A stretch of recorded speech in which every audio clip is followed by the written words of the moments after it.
En esta unidad temática nos centraremos en el tema de los biotipos, pero no como un tema único, sino también junto a las razas que responden a ellos, en las condiciones agroecológicas de las diferentes regiones ganaderas en las que se han desarrollado los diferentes sistemas de producción de cría e invernada. En pocas palabras, nuestro objetivo principal es reconocer qué biotipos están presentes en nuestro país, sus principales características y avanzar en el conocimiento de por qué se los utiliza en los diferentes sistemas productivos. Decimos entonces que biotipo puede ser la forma típica del animal, que puede considerarse modelo de su especie obtenido por selección o apareamientos. También que se trata de un grupo de individuos cuya composición genética determina que posean características fenotípicas, productivas y reproductivas comunes que los distinguen de otros de su especie. El biotipo tipo es un conjunto de caracteres comunes a un grupo de individuos que los hace aptos para una producción determinada. Y finalmente, que es la exteriorización de la relación entre la conformación del animal y su capacidad de producción. Precisamente esta definición es interesante porque introduce el concepto de conformación. Veamos la siguiente diapositiva.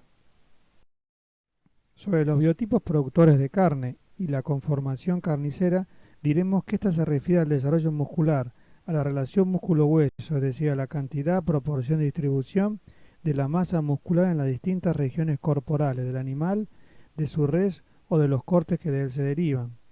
Sobre los animales vivos se observan formas y perfiles que suponen un desarrollo muscular subyacente a la grasa, al cuero y al pelo. En este caso, en el animal de la izquierda, se observa un animal de gran desarrollo muscular en donde la grasa intermuscular participa acentuando esas características de masas musculares marcadas.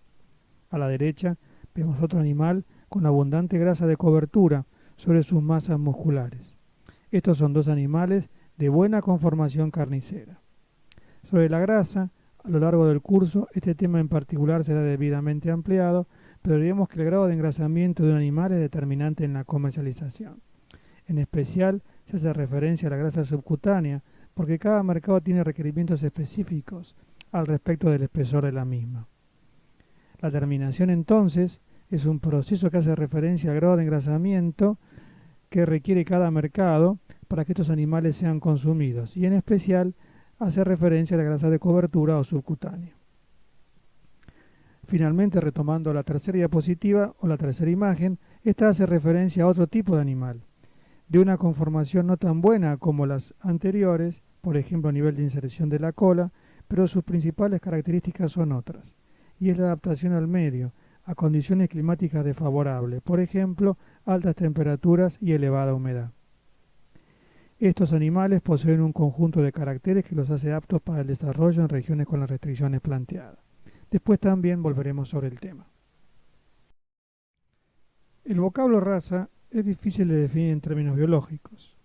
La idea de raza tuvo su origen en el deseo de los ganaderos de distintas localidades de conservar determinadas características distintivas de tipo y color. Muchas de las primeras razas europeas de ganado recibieron el nombre de la región geográfica donde se formaron. De esta forma se crearon las razas sobre la base de especies primitivas seleccionadas arbitrariamente por el hombre, guiado por su interés en aprovechar sus facultades productivas. Si debemos dar un concepto de raza, podemos decir que es un conjunto de animales con características productivas y exteriores fijadas y que se transmite a su descendencia. Como los sistemas y condiciones de producción son muy diversos, no existe una raza óptima o sea la mejor para producir, sino que hay diferentes razas que se adaptan mejor y por lo tanto producen más en esta situación que en otras.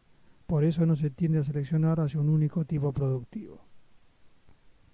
Hay distintos criterios en función del concepto de raza. Un criterio antiguo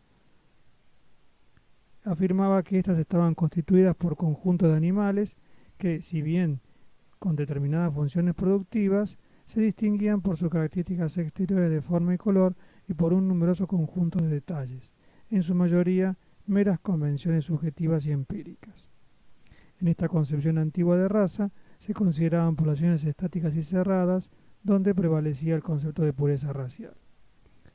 Un criterio más moderno establece que están constituidos por poblaciones genéticas cuya principal diferenciación está dada por las condiciones biológicas adecuadas al cumplimiento de determinadas funciones productivas, de las características externas de forma y color y del numeroso conjunto de características secundarias. Solo se toma en cuenta la labor mejoradora aquellas relacionadas con dichas funciones productivas. Un criterio actual establece una conjunción de ambos, donde si bien se consideran las características externas de forma y color, también se tienen en cuenta algunas características productivas, como el espesor de grasa o el diámetro testicular. Ya en los años 60 surgieron además los índices de producción, después los DEPs, o sea, las diferencias esperadas de progenio, el análisis de ADN, la transferencia embrionaria, los marcadores genéticos, el sexado de genes, todo un conjunto de herramientas que ayudan a tener una visión más amplia en estos criterios más modernos. Otra concepción importante son las cruzas. Sabemos que hay distintos tipos de cruzamientos, rotativos, industriales, terminales, combinados, etc. En todos los casos buscan explotar el vigor híbrido y la complementación de aquellos caracteres que pueden ser considerados adaptados a diferentes ambientes productivamente relevantes. Vamos a hablar entonces de la clasificación de las razas bovinas, diciendo que hay dos grandes géneros, el género Bos taurus y el género Bos indicus. El primero con adaptación al clima templado frío y el segundo con adaptación al calor. Dentro de los Bos taurus tenemos a las razas británicas. Al respecto de la evolución de estas razas, es importante entender que por lo menos observamos tres periodos. En el primero, hasta el año 1930, los animales tenían un tamaño de mediano a grande, con troncos largos y extremidades largas. Eran animales poco profundos, entendiendo la profundidad como la distancia entre la línea dorsal y la línea ventral, despegados del suelo pero con abundante grasa de cobertura y acúmulos grasos en general. Estos animales se acercaban más al animal productor de carne sin llegar a ser de buena conformación. En la Argentina, las razas británicas se introdujeron a partir de 1826 la Shorton, 1852 la Hereford y 1879 la Angus, para mejorar el ganado criollo presente en nuestro país desde la época colonial. Es importante destacar que esa difusión del ganado británico no fue rápida y no exenta de inconvenientes. Sin embargo, tuvo factores tecnológicos que la ayudaron. El alambrado, por ejemplo, fue uno de ellos. Se reconocen antecedentes entre 1854 y 1844 inclusive. Pero va a ser durante la presidencia de Domingo Sarmiento que se va a difundir de manera masiva. El molino, presentado en la exposición de la Sociedad Rural de 1881 con gran éxito, permitió rápidamente que se difundiera en nuestro país por parte de las chacras y estancias, porque proveía de agua permanente y de calidad. Y el frigorífico, con un antecedente en un buque de origen francés en 1877, que permitía llevar reses congeladas a Europa. Eso va a posibilitar que se instalen en el país industrias frigoríficas, fundamentalmente de capital británico, que va a configurar un escenario en donde el Reino Unido se va a transformar en el primer importador de nuestras carnes. La segunda etapa, podemos decir, que aparecen en esta precisamente los llamados preciosistas, quienes hacían hincapié en la belleza estética. Sostenían que se debía compactar al animal, es decir, achicarlo, comprimirlo, y este sería más chico, más corto, profundo y anguloso por la acumulación de grasa. El resultado de esta tendencia fue un animal de tipo brevilíneo, de tamaño adulto, chico, precoz, de cabeza y cuello pequeños, patas cortas, profundos, de formas rectas por el excesivo depósito graso. Sin embargo, la selección hacia este tipo de animal trajo aparejado inconvenientes, porque se hizo sin tener en cuenta demasiado las diferencias de sexo. En nuestro país tuvieron gran difusión debido a que, como dijimos anteriormente, durante este periodo el Reino Unido fue nuestro principal importador. En la tercera etapa del año 1970 comienzan a variar las exigencias de la demanda mundial de carnes. Se empieza a buscar carne más magra porque por un lado disminuyen las necesidades de grasa debido a una disminución del trabajo físico y por otro lado porque aparecen grasas y aceites de origen vegetal que son más baratos y tienen menor contenido de colesterol. Esto sumado a que la deposición de grasa en el animal es energéticamente un proceso más costoso que la deposición de músculo, hace que sea necesario un nuevo tipo de animal. Nace el nuevo tipo o el new type, que se comienza a seleccionar sobre dos premisas básicas: una mayor velocidad de crecimiento y una mayor proporción de músculo en detrimento de la grasa. Surge así un animal de tronco largo, alto, de mayor tamaño y peso que el anterior, limpio de pecho y verija, no muy profundo y con abundantes masas musculares y poco cargado de grasa, lo que determina que sea de formas redondeadas y no cuadrado con ángulos rectos como era el anterior tipo. Si se compara este nuevo animal, el new type, más grande con el anterior más pequeño, el old type, el primero tiene una mayor potencial de ganancia de peso, y esto debido a que es menos precoz, o sea, tarda más en llegar al peso adulto y por lo tanto tarda más también en llegar a la pubertad. Es sabido que el periodo de mayor eficiencia de conversión y mayor ganancia diaria es el periodo previo a la pubertad y el inmediato posterior. El tipo grande tiene, por lo tanto, un periodo de crecimiento rápido más largo en el tiempo. Este proceso de selección por tamaño en las razas británicas se siguió realizando durante la década del 90, lo cual provocó que dichas razas alcanzaran un tamaño adulto casi semejante al de las razas europeas continentales. El tipo grande tuvo en nuestro país mucho auge. La aparición de toros de este tipo fue difundiéndose dentro de los rodeos de cría y mezclándose con los bovinos de tipo más pequeños ya presentes. Debido a esto, en la actualidad coexisten animales que responden a ambos tipos con preponderancia de tamaños intermedios, moderados y pequeños. Cabe aclarar que estos animales pequeños son también de requerimientos bajos. No tienen nada que ver con los old type.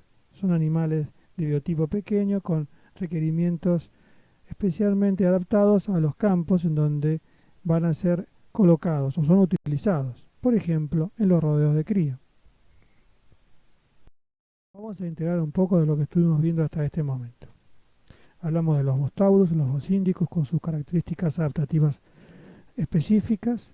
Hablamos de las razas británicas, con una pubertad de 8 a 10 meses y un adulto de 3,5 a 4 años, con animales chicos y animales grandes respectivamente para sistemas de producción de menos o de más de 600 gramos de ganancia diaria de peso, con adultos de 700 kilos y 400 kilos para el caso de los animales chicos y de 1200 y 600 kilos para machos y hembras respectivamente para los sistemas de más de 600 gramos de ganancia diaria.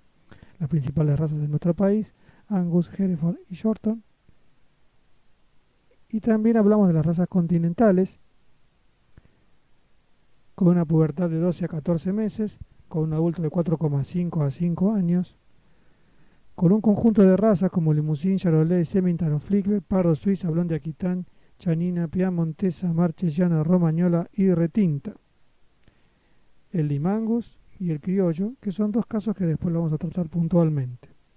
Cabe aclarar que las razas continentales europeas no sufrieron ningún proceso de variación como las británicas. Estas razas desde su origen fueron siempre de tamaño adulto grande, correspondiendo o semejando su curva de crecimiento a la curva de crecimiento de un biotipo moderno o grande. Esto es importante aclararlo también. Vamos a hablar entonces un poco de los Bos indicus, aquellos biotipos que tenían adaptación al calor, con razas como Nelore, Brahman, Gir, Bucerata, Vapua, las razas índicas, y otras razas denominadas sintéticas, como Brangus, Braford, Santa Gertrudis, Charbray, Simbra, Swissbu y Greyman. ¿Qué son las razas sintéticas? Son razas compuestas creadas a través de cruzamientos sucesivos entre razas índicas y europeas. Así, el Cebú con Shorton, Santa Gertrudis, con Angus, Brangus, con Hereford, Braford, con Charolais, Charbray, con Flewick, Simbra, con Pardo Suizo, Swissbu, con Murray Grey, Greyman. Es importante aclarar que estas razas se obtienen a través, como dice su texto, de sucesivos cruzamientos. Cuando hablamos de un Brangus o Braford 3 octavos, queremos decir que el numerador es la proporción de sangre índica. Sobre un total de 8 octavos, por ejemplo, ese animal tiene 3 octavos de sangre índica y 5 octavos de sangre británica. Estos animales son interesantes para aquellas regiones en donde, como habíamos hablado al principio, en el caso de los índicos, se necesitaba, por ejemplo, para altas temperaturas y alta humedad, pero no tan extrema que sea necesario utilizar solamente biotipos o razas índicas. Estos constituyen una excelente alternativa porque tienen, por un lado, adaptaciones propias de los índicos y mantienen la calidad de carne, por ejemplo, de los británicos que les dieron origen. ¿De qué estuvimos hablando hasta entonces? Hablamos de los Bos taurus y de los Bos índicos, con sus respectivas adaptaciones climáticas al templado frío en el caso de los Bos taurus y del Bos índico de adaptaciones al calor. También hablamos de las razas más importantes, tanto las británicas como las continentales, con sus principales características. Lo mismo hicimos para las razas índicas y para las razas sintéticas, especialmente estas últimas, con sus características más destacadas. Un grupo que nos falta mencionar son el de las razas sangas, que tienen una aclimatación y selección bastante interesante porque son razas de origen británico con adaptación a través del tiempo y por el manejo también del hombre al clima particularmente de África. Las principales razas son la Tuli, la Afrikaner y las sintéticas como la Bonsmara y la Senepol, que se obtuvieron en el caso de la Bonsmara con la Afrikaner a través con Shorton y Hereford en Sudáfrica y de la Senepol nada más con Red Pol en las Islas Vírgenes en el Caribe. Lo que es importante, lo reiteramos, que estos animales son, como decíamos, británicos adaptados a climas cálidos. En nuestro país no han tenido una amplia difusión por carecer de una masa crítica en cuanto a la cantidad poblacional de individuos. ¿Cómo es la distribución del rodeo nacional? Tenemos que el 57% de los vacunos es británico puro o sus cruzas. Angus en la región pampeana, Buenos Aires y La Pampa. Alrededor del 25% es careta, principalmente en la cuenca del Salado. El careta es el mestizo, digamos, entre británicos. Hay imágenes de eso, después las vamos a ver. El Hereford principalmente en el sur de Corrientes, Entre Ríos, sur y sudoeste de Buenos Aires. San Luis es la raza mayoritaria en la Patagonia y el Hereford ha estado a 20 rodeos aproximadamente. El 32% es cruza cebú, cruza criollo y también por británico. El 10 al 15% es de razas sintéticas. Brangus y Braford son las más relevantes y esta última es la que tiene más emprendimientos nuevos. Nelore y Brahman son puros y en escasa cantidad, localizados en Misiones, Corrientes, Formosa principalmente. El 1% es de razas continentales o sus cruzas. Se observa un retroceso de Flevo y Charolais y una estabilización en Limousin y Limangus. El 9 a 10% es ganado lechero Holstein y en menor proporción Jersey. El ganado carnicero es aproximadamente el 90%. Un concepto que es fundamental en toda esta unidad temática es analizar un poco la curva de crecimiento de un bovino en función de la edad y del peso vivo. Vamos a decir que tiene un aumento exponencial, digamos, en su crecimiento, parte de cero porque consideramos que está dentro del vientre materno, hasta que llega un momento en que comienza a tener una pendiente cada vez más negativa en cuanto a su incremento y se estabiliza y llega al denominado peso adulto. Ese sería el 100% del peso vivo. La situación en donde ocurren esos cambios en la tendencia, en el crecimiento, es la pubertad, que es aproximadamente el 50% del peso vivo. Por eso decimos que entre 6 meses antes y 6 meses después es la zona de mayor eficiencia de conversión, por un lado. Esto es importante porque nos va a ubicar dónde vamos a producir el animal y en qué sistemas nos va a convenir colocarlo, de acuerdo a su edad. Es importante también discutir cuáles son las causas fundamentales del aplanamiento de la curva. Tenemos 3. La primera es el aumento de la energía de mantenimiento. La segunda es la baja proporción del tamaño de los tejidos gastrointestinales con el aumento de peso. Y la tercera es que el aumento de la proporción de grasa en cada kilo de peso depositado. A esta altura tenemos que precisar algunas definiciones que son relevantes. El crecimiento es el aumento de la masa corporal de los animales en el tiempo. El tope biológico está dado por una masa proteica o un tejido magro determinado. Se considera que es de origen genético. La forma de evaluación es a través del peso vivo. El desarrollo es la modificación de la composición y forma del animal que resulta de un crecimiento diferencial de las partes componentes del cuerpo. La forma de evaluación en el animal vivo es visual, o sea que es subjetiva.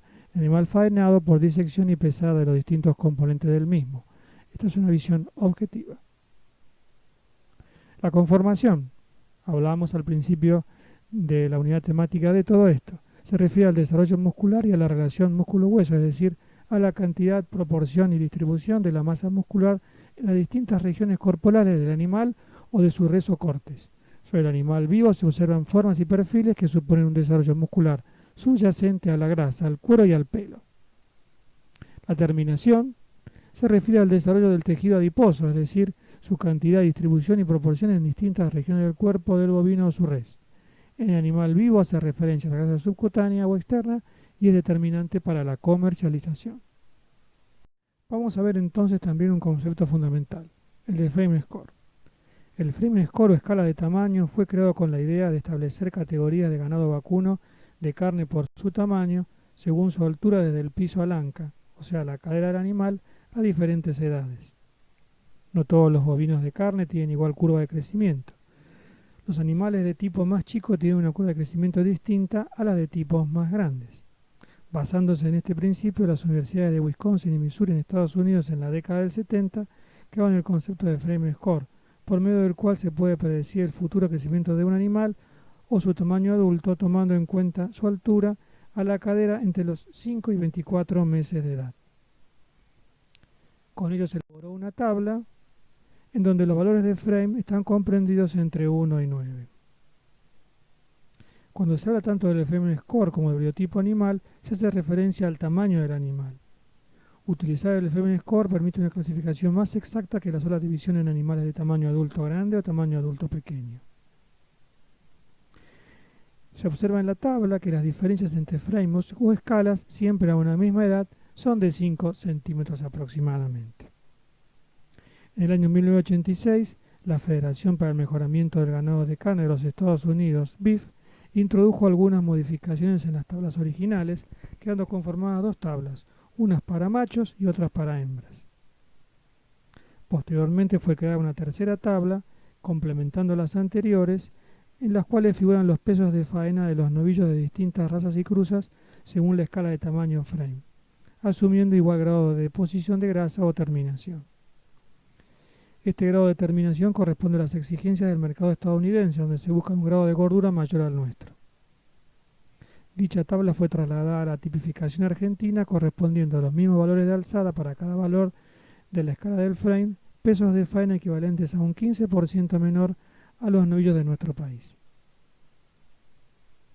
La clasificación de los animales según el frame es práctica, pero tiene limitaciones para los sistemas de pastoreo, ya que predice el tamaño que tendrá a cierta edad siempre y cuando el crecimiento sea normal y constante, consecuencia de un manejo nutricional adecuado. La escala indica que el animal aumentará su altura durante su vida, pero se mantendrá dentro de un mismo valor en la escala de tamaño. En condiciones de alimentación a pasto, los animales suelen crecer por debajo de su potencial debido a las restricciones nutricionales que ocurren normalmente y en consecuencia tanto la altura como el peso son menores a edades determinadas. Esto hace que cuando se aplica la fórmula para calcular el frame a partir de la edad y la altura de la cadera del animal, se obtenga un índice que no siempre guarda relación con la escala original. Finalmente, entonces, de acuerdo a la gradación que establece la tabla de frame score, tendríamos que los animales de tamaño chico son los de 1 a 3, es decir, de frame bajo. Los animales de tamaño medio son de 4 a 6, o sea, los que tienen frame medio. Los moderados también caen en esta clasificación. Los animales de tamaño grande son los de 7 a 9, o sea, los de frame alto. Observamos que frame 8 y 9 en la República Argentina no hay, porque tienen requerimientos tan altos que no podrían ser satisfechos en nuestros sistemas de producción extensivos a pasto. Vamos a ver entonces las curvas de crecimiento de bovinos de distinto tamaño adulto, teniendo en cuenta todos los conceptos que vimos antes. Aquí tenemos una determinada curva de crecimiento y otra. La superior corresponde al de mayor tamaño adulto, o sea, al animal que es menos precoz, que demora más tiempo en llegar a su peso adulto. La otra es de un tamaño menor, o sea que es más precoz.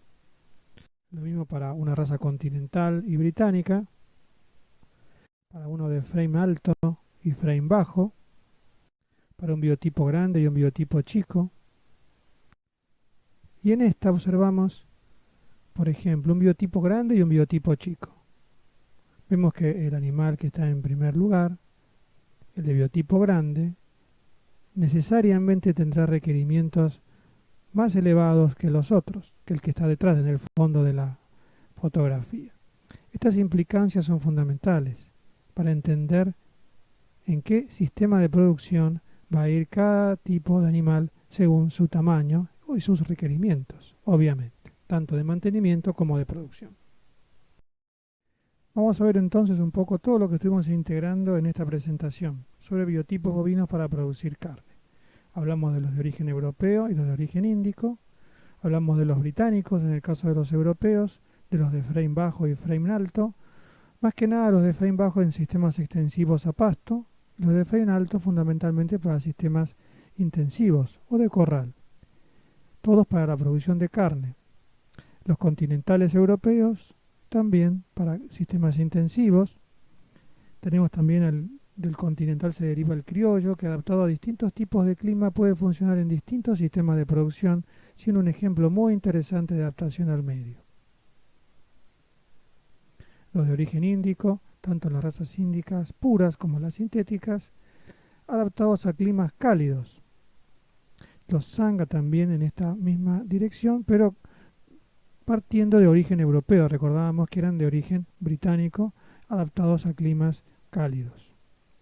Todos vinculados en los sistemas de producción de carne, a la producción agrícola, desde una visión del sistema de producción agropecuario global.